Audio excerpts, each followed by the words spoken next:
what we recommend people do, and whether you're acquiring property with your friends or siblings or even your parents, or you're inheriting it, is come up with a co-ownership agreement, or there's other agreements that we can put in place based on how you want to own the property, Right. and talk about those what ifs.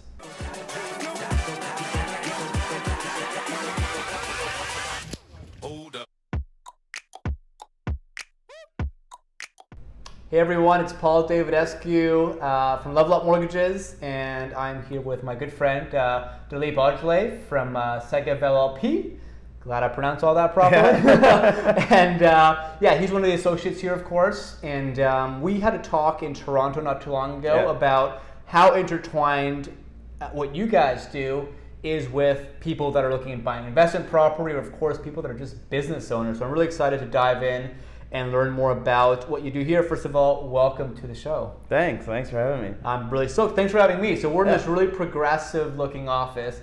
I walked in thinking this is like one of those really high growth startup offices where you don't have the proverbial ping pong tables and all that. Maybe you have one, I didn't see it. But more so, it's just got a very clean vibe. You would not think it's a lawyer's office.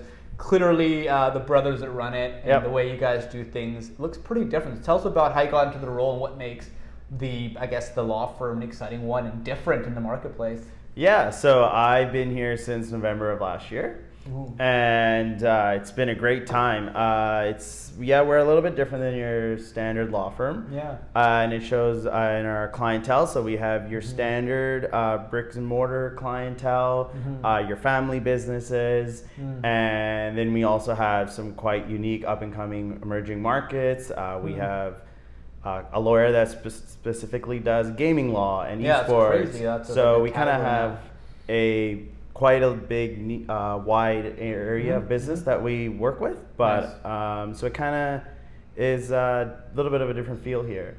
And we're quite hands-on with our clients, and we do like to have a bit of an open space.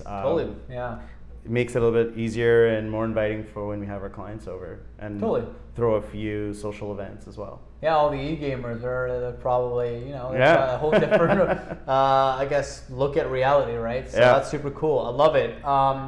So I guess getting into things, and this will lead into the services you guys offer. Why don't you tell us a bit about that, and then we'll dig into probably one of the most frequently asked questions you get. But what are the services that you guys offer here primarily?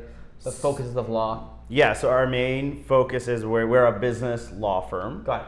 And so we help businesses from their incorporation from the beginning throughout their whole life cycle, and even potential exits. So whether it's a dissolution or a sale, and even if they're continuing growing and they're purchasing other businesses, and along and along with that, what we've noticed is with a lot of our clients is we also help them with their estate planning. Right. And a lot of people don't realize that estate planning and your business can go hand in hand quite a bit. Right.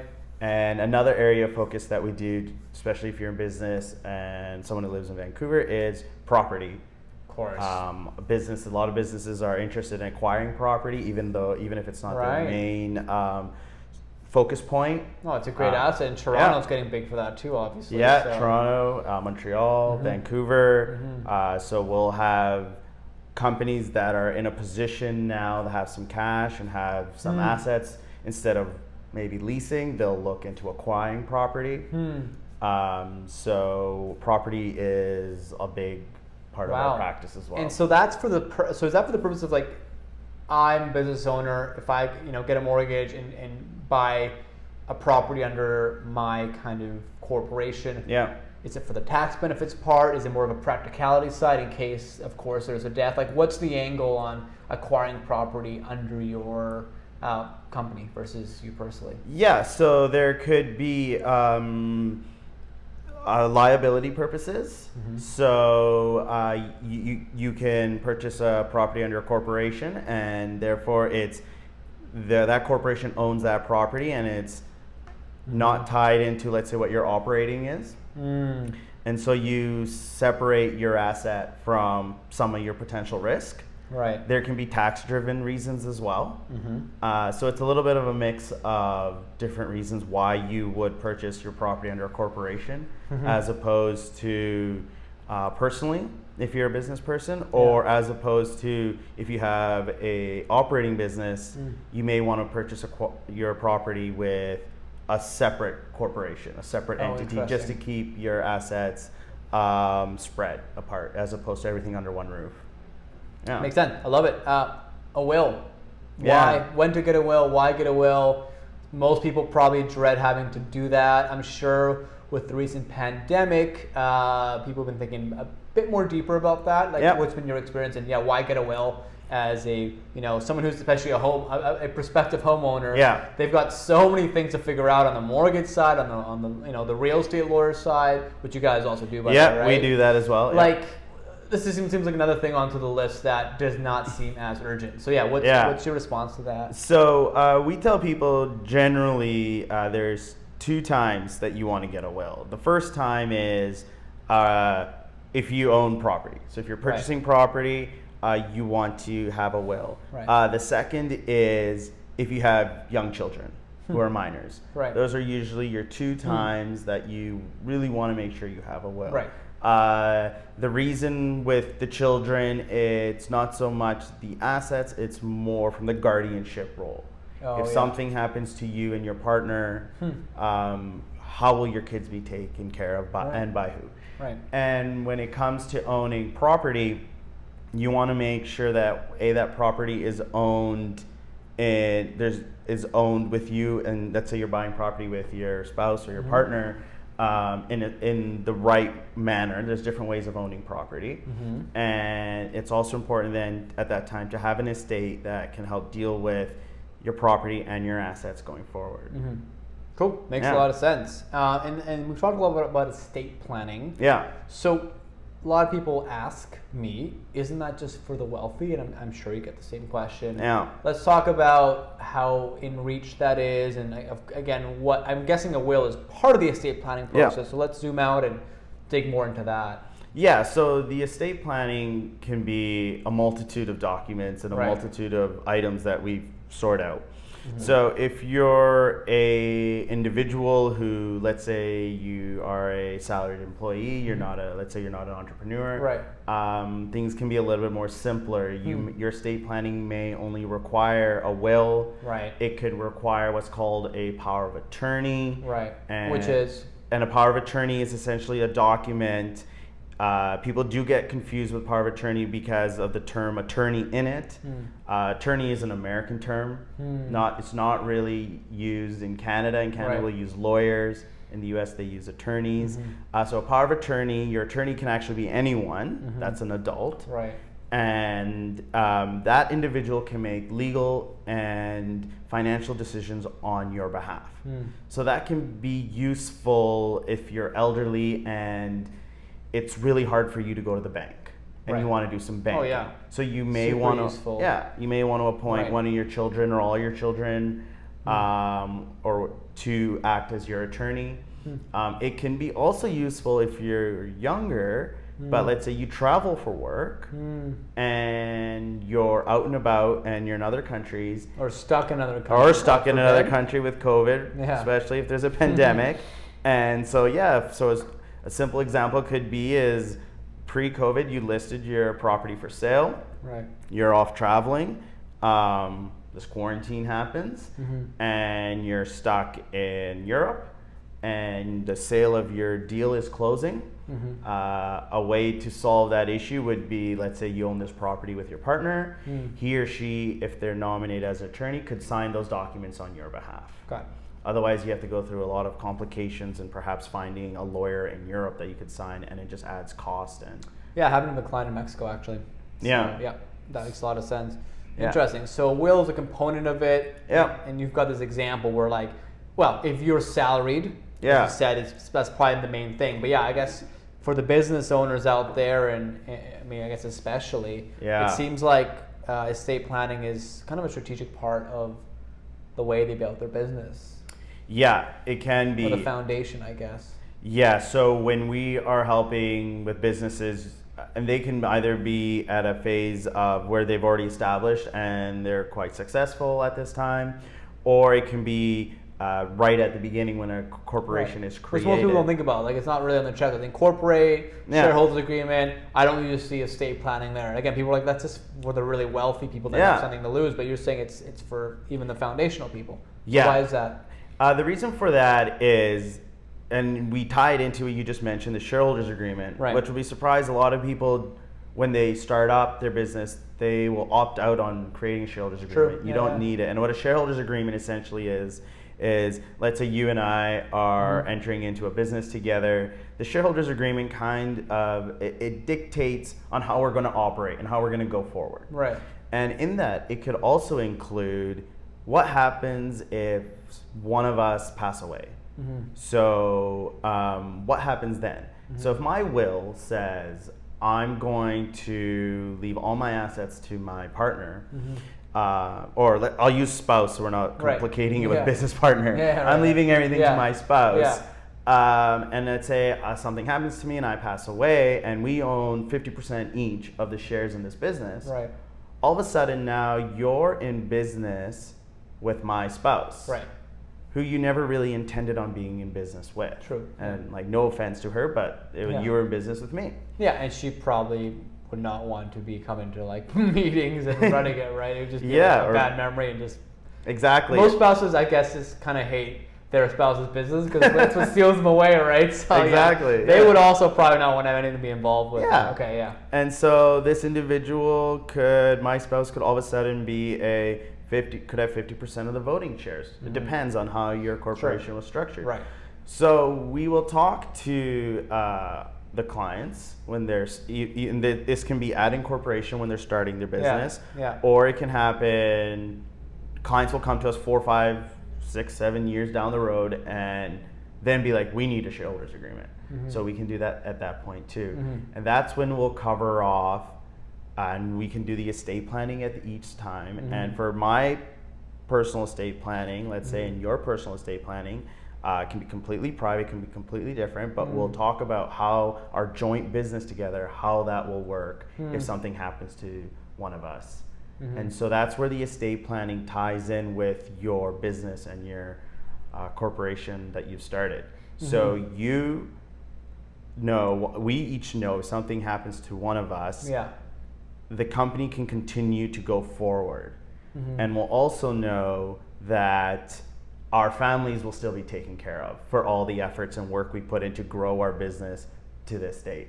Got it. So it works both ways. And so it's important to think of that. And have something in place. People don't buy when you're starting a business or you're buying property. It's an exciting time. You're full of optimism. You're not getting into business because you want it to fail. Right? Of course, it's going to succeed. And that's where lawyers, we're trained pessimists. I love that description. So true. So we're trained to ask, well, what if this goes wrong? What happens if this happens?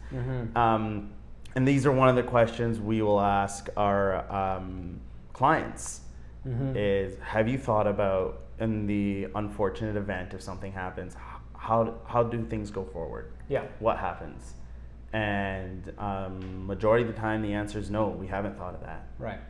That's, I mean, it's super important. I just finished Chris Hadfield's masterclass. Who's the famous astronaut. And becoming an astronaut is all about being a trained pessimist. Like, it's crazy. They spend almost sometimes decades just on the ground training for all the what ifs of when they're out in space and have no one to help them out. So they're all about contingency planning, right? Which I think more people should actually be doing in their everyday life, especially for things like having property or a business, right? So I think that's a really great way to put it. Trained pessimist. That's going to be the header of the interview for sure. But that's super cool. So let's have a bit more example. I think you kind of got into it. So I've started a business with a partner, and we've got to consider, of course, estate planning in case something happens. So we've gone over that. What are some other things that I should consider around? I guess what other levers are in estate planning that I don't know, can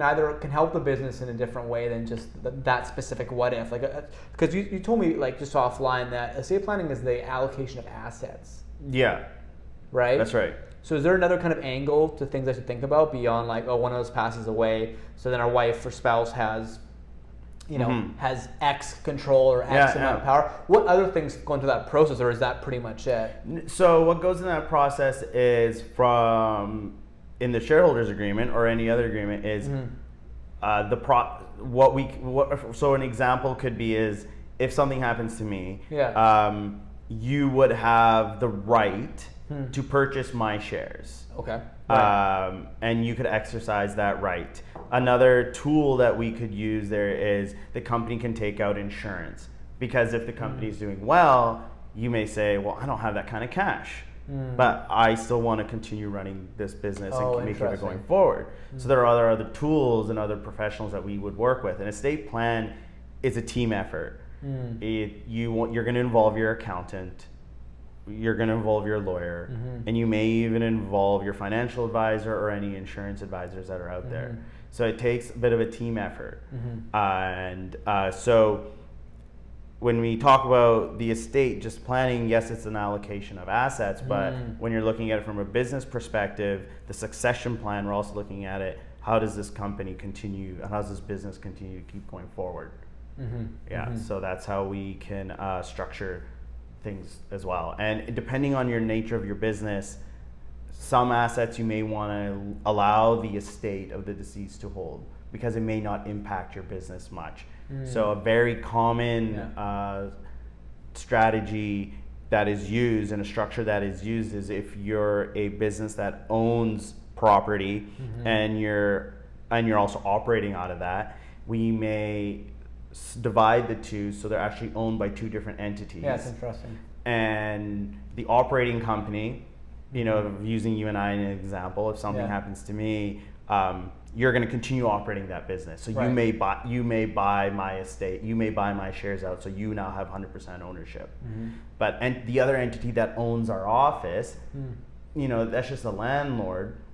And with that structure, we could have it where my estate continues to be an owner of that property, that company, so they continue to collect rent. Right. So there, it kind of works. The parents of the deceased or the spouse of the deceased continues to collect rent, but no way is affecting the actual operations of the business that we had created together. Yeah, that's important. And one thing there too is like, imagine, I guess in this instance, example, you said you pass away, and the business is kind of like on a hockey stick trajectory. You're about to raise money. The family's like, I don't want you to buy us out. I want you to buy us out in a year when all the tough work that our son put in actually pays off, because they're gonna know the different stages. So is there a provision to time that at all, or is it usually upon death usually? Like, is that? So that's something we'll work with the clients. Yeah, now, sure. For a custom asterisk, I'm sure. Yeah, so that's what I would do. yeah, exactly. So it depends on where you are with your company. If you're at a mature phase, then your structure might be a little bit different on how the buyout will work out. Yeah. If we're going to do a buyout, that is. If we're at a very infant stage, the structure might be a lot different. I would imagine. So there's no one set fast rule on, okay, this is how we do it. It's organic. We take in all the variables, and then we work with our clients and give them the pros and cons of the different options that we can take. Right. And that might be one. If the timing is unfortunate that you pass away as the company, as you're saying, is a hockey stick trajectory and just about to hit that, it can be difficult to time that if we, let's say, started our business today and that we don't really know when that hockey stick. Well, we don't. That's the thing. We don't. So but we will know close once we're more in it, right? And at that time, you may think, we need to tweak the shareholders agreement. So you can go back and amend them, huh? Yeah, you can amend these agreements. Yeah. You can also, your will also is, I tell clients every 3 years or so, take out a copy of your will and just skim it and say, it's good, put it away. And then maybe another 3 years, take it out and go, skim it and say, we have nothing about grandkids here, and we're going to have a grandkid in 6 months. Maybe we should put something in about grandkids. So as your life continues and changes, evolves, your estate planning can evolve. You acquire more property.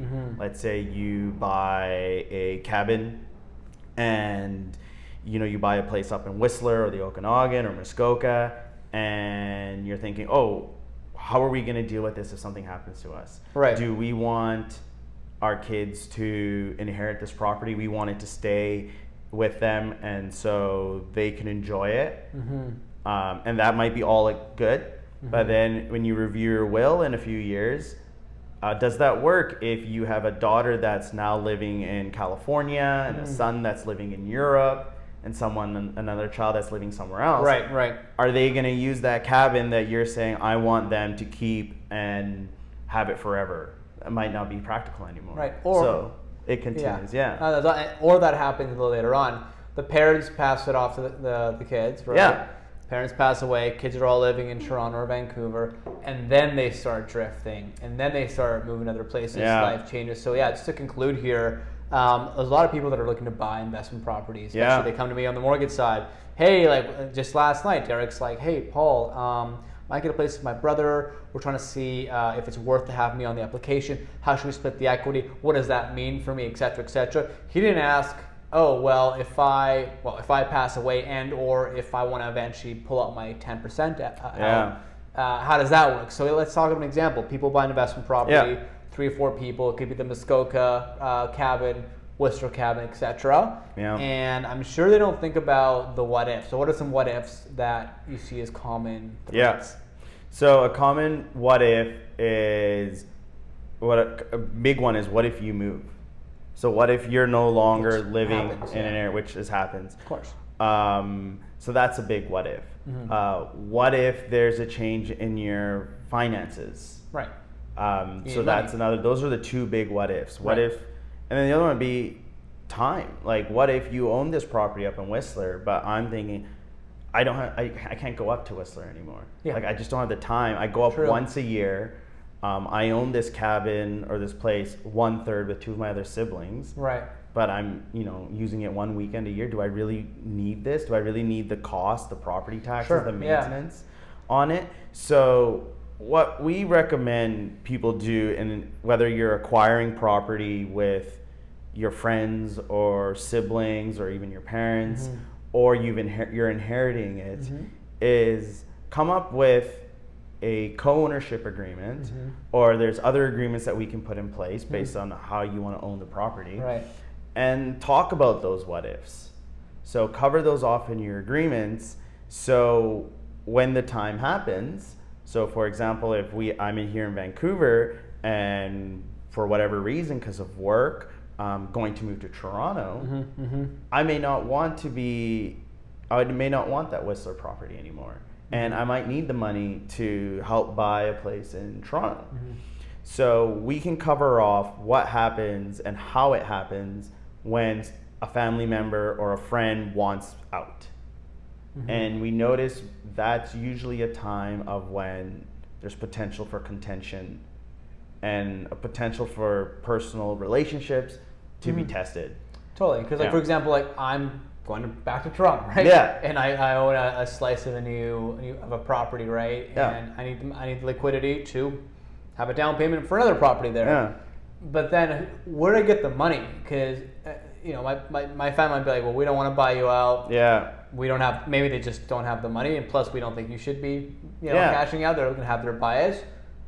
Even if you did have an agreement and that same scenario happened, like, where's my money going to come from? Like, is there a provision where they have to buy you out, or is there a way that the cash should come in through insurance, or what's if you don't mind revealing a bit of that? I'm curious. So, it can be, we can structure this in the agreement as well, or it could be something that's decided upon later. Right. But it's good to have in the agreement it could be a payment plan too. So it could be, because normally, a solution, if you couldn't buy out my third, would be to go get a mortgage. So the other 2, let's say there's me and 2 siblings, And if the property is mortgage free, or if there's some equity in that property, they could mortgage the property to buy me out. True. Refinance. Yeah. Another example could be where they will just pay me out over X amount of period of time. And so those are two common scenarios we see with people on how they will finance a buyout. Right, but the point is, like, when I want to cash out, like, I'm getting my money, and they've agreed to it.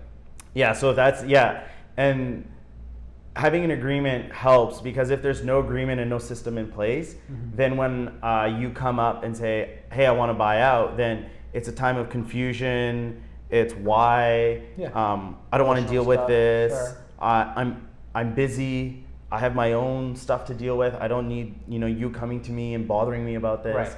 If you already have a system in place, I might feel less agitated about it. Totally. And because there's a system in place. Yeah. And that could help our relationship going forward, because if I'm now annoyed, being like, why are you bothering me with this? Or you've had stories of that happening, right? Obviously. Oh, we get stories of that. We get stories of, the big one is price. How do you determine what the price is? So it's an appraisal? Yeah, appraisal is the general way. Right. Get an appraisal done, and just so you get the fair market value. That's usually, but when that's not an agreement, sometimes we still see people, they won't agree to getting an appraisal. They don't want to pay the cost for the appraisal. Yeah. It's just like $300. Yeah, exactly.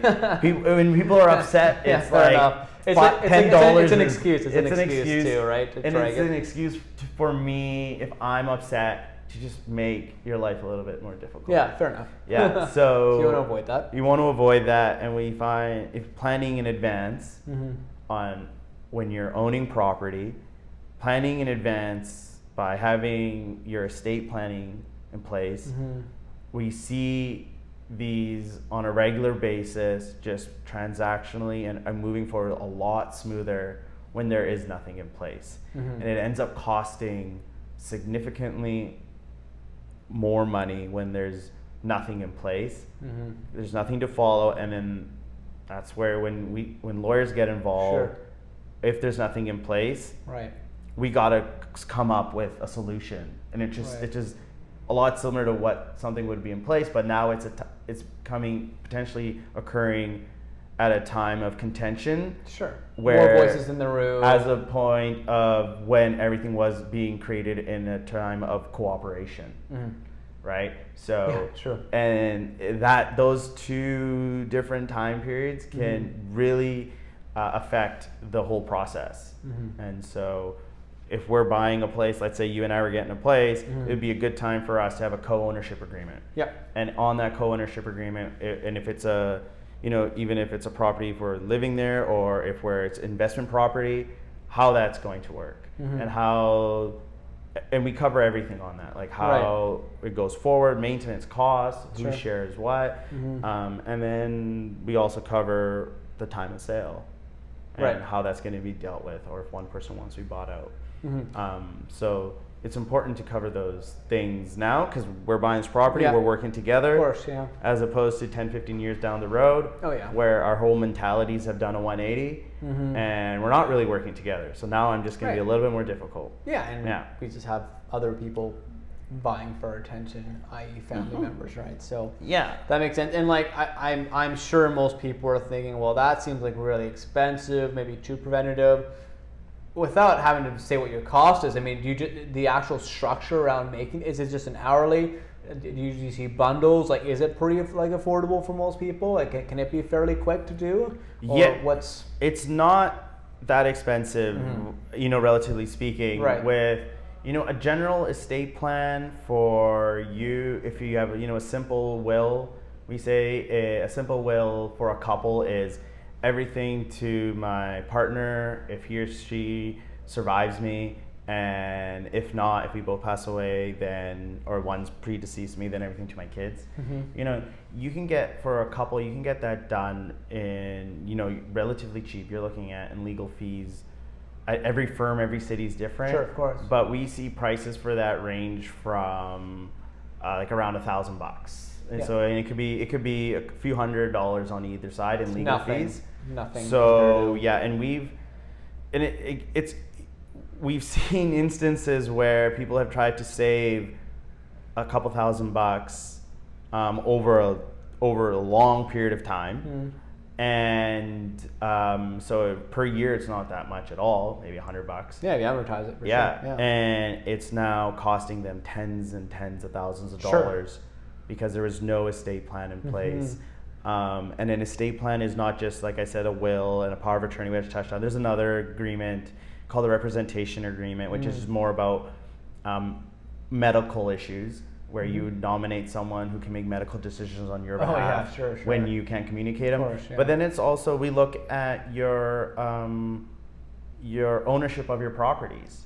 So for example, I'm helping a client where it's now costing him a lot of money, unfortunately, and that is because he owned property. He's owned his property for almost 40 years, and him and his wife had decided about 20 years ago that he would come off title because his line of work was high risk, and he was personally guaranteeing a lot of items for his business, and they didn't want to risk the family home. So his wife solely owned the family home. Right. And now, like you said, things get busy. They never revisited their estate plan, and she unfortunately passed away last year. And it's that point he realized that he's not on title, but it's his home. He's lived there for 40 years. But it doesn't matter. He's not on title. The will says his wife's assets are all supposed to go to him. Okay. So that helps. If not, that would have been a big problem, huh? There could have been a problem. But potentially. Like, what if it's just to the kids, actually? Then is there a way he could... There is. In BC, there is. I'm not sure about Ontario, but we have what's called a wills variation here in BC. But it would have costed, if they had reviewed his will and reviewed his estate plan, it would have costed him a couple $100 to get back on title. And now we're close to including, now he's got to pay probate fees, legal fees. Probate fees is essentially a tax that you pay on all the assets you own when you pass away. In British Columbia, it's approximately 1.4%, which can be a lot if you own a house in the Lower Mainland. Especially if there's no mortgage on it. So an exercise that could have costed him a few $100, really, is now costing him close to $30,000. Yeah, it's crazy. Wow. Yeah, and that. And he's upset, and I understand why he's upset because he's lived in this home for 40 years. It's been his home for 40 years. He's being the nice guy, and the nice guy just got... He was just being careful back then. Fair enough. And his situation had changed over the years. He was no longer in that line of work. Yeah, this is just to get title back. It's going to be like $30,000. And a few tens of thousands versus a few thousands. It would have been only a few hundred. A few hundred, right? Yeah, it would have been because he already lived. We would just we would have transferred the property from him and his wife. Crazy. Without getting too technical, from his wife to him and himself. Right. As joint tenants. Got it. And it would automatically, if you own property, what's called joint tenancy. There's what's called a right of survivorship. So if one passes away, the property automatically passes to the survivor. Oh, cool. Without having to deal with the will, and you don't have to deal with probate fees. Damn, it's a hack right there. So that's unfortunate. But so that's where we say, or estate planning, it's an organic thing. You want to look at it every few years. So the second he was passing along title to her, he should have been like, oh, well, shit, if I pass away or if she passes away, here is a way for it to have worked out with there being a clean title passage back to me, or maybe just... We would have had to eventually put him back on title to avoid paying all these fees that he's paying now. Right, so the moving away from title wasn't the smartest move. There's probably a way he could have still accomplished the same goal of protecting his family home without having to transfer title. Is that a way? There could have been a way. I wasn't involved. Right. This was done in early 2000s. I think I was still in solder with you. Yeah. Still there, so I wasn't doing this. Fair enough. Yeah. Oh well. Yeah. So, but if he had looked at if he had reviewed his estate planning, and then realized, oh, I'm no longer in that business anymore. maybe I should get it back on title, or at least call a lawyer and say, well, that for sure. Hey, we did this back in the day. Is there an issue here? And a lawyer who practices in property and estate law would have been real quick to say, yeah, let's get you back on title. And because it's his wife, his spouse, it'd be exempt from property transfer tax here in BC anyway, so it wouldn't have been expensive. Yeah, it would have just been the legal and filing fees. Reasonable. Wow, we covered a lot. Yeah. Thanks for that, man. I'm trying to think of like the things that most hit home with me or resonated, I guess, even selfishly in my life. One thing is, I run some businesses and have business partners, and like we haven't done any estate planning as part of the shareholder agreement. So that's, I think, an interesting fact that people should think about. Yeah. Because the more shareholders you have, the more that can happen. So that makes a lot of sense to me. Especially for privately held, small held companies. Oh, sure. Yeah, that's how you start, right? Yeah. Like, I don't know what other way you would do it. Yeah, right? Exactly. So I think that should be something in the checklist. Just thinking about like also even the whole topic of buying property under your corporation. Again, there's a lot that goes into that. And you said it's not just about, succession planning through your estate. It's also, there's some tax purposes there. We have to get an accountant on the show for that. And there's some interesting things to think about more and more with that. And then, lastly, like just a very simple use case. There's tons of people are buying property between friends and or family. And I even have I'm going to the cabin, I think, this weekend where it's funny. It's my buddies, my very good friends' parents. Yeah. And I think, another family. Yeah. And, they just have different like visions for the rules of the cabin. Just really small stuff. Yeah. Like, just how to upkeep it and certain things you can and can't do there. Where eventually I'm like, wow, they sound like they're really strict. Like, can you buy them out? And he's like, oh, I don't know if they would want to. Yeah. And that's actually maybe a good final question. Is like if there's a dispute between people. Yeah. And nobody wants out. They want the other person out. Kind of like what happens in lots of company situations. Yeah. Will that be structured similar to like a company where like there's a shotgun clause? You can, yeah. You can definitely bring in a shotgun clause. Yeah. So that all applies. Yeah. Got it. So you can have similar structures on forced buyouts. So and a similar one is a shotgun clause, which if people are wondering what that means is it sounds violent. Yeah, is essentially if I want to buy Paul out, I would say I'm going to buy you out for this price, and Paul would either have to match that price and buy me out or accept that price. So that is a common tool used in... But you mean I would raise you or accept it, right? Because the point is that like the price that you send me, you're like, well, if he buys me out, I'm fine with that because that's the amount I would be okay being bought out for. It can be. So you can structure buyout clauses. So like sometimes we'll say a shotgun clause is 100. If someone's coming, it's got to be 110% of fair market value. That way, I can't lowball you because let's say I'm in a position where I know you're strapped for cash. Right. And so let's say this cabin is worth, let's say it just for easy's sake, let's say it's $1 million. And I know you're strapped for cash.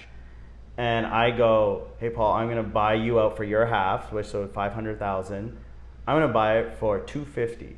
Right. And you, knowing that you don't have $250 to buy me out because you just spent a ton of it on a business or whatever. Oh, interesting. And now you got to come with $250 or I'm going to buy this place on a discount.